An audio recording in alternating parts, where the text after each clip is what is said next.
sen? Hüseyinciler. Tuttuk. Hüseyinciler. Kaçıracağım.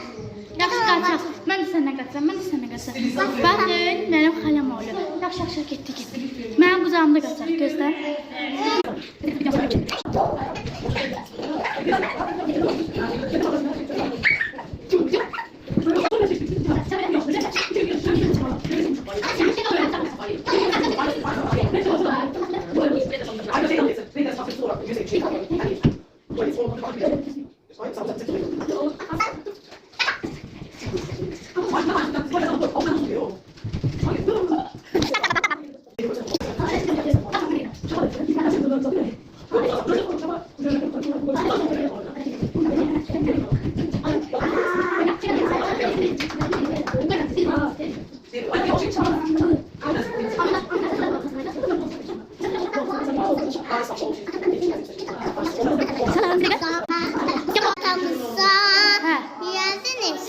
Təzdən oxu şeiri bir.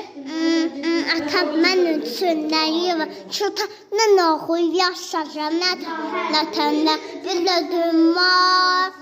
Ədinə kuvam. Yoxsuz səndə danışmanda.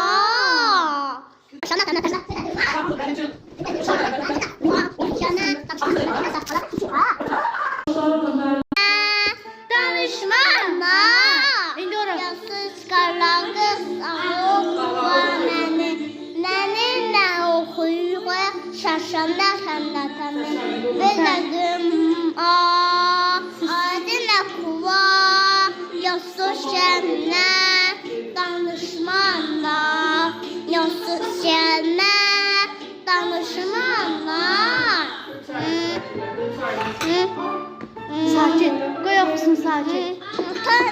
Mən üçün nəngi bəndə çıtanın düzə səkinə ağzını olsa düzəyəmə nətəqlısa yədinizsə nətəqlısa yədinizsə Aferin sənə.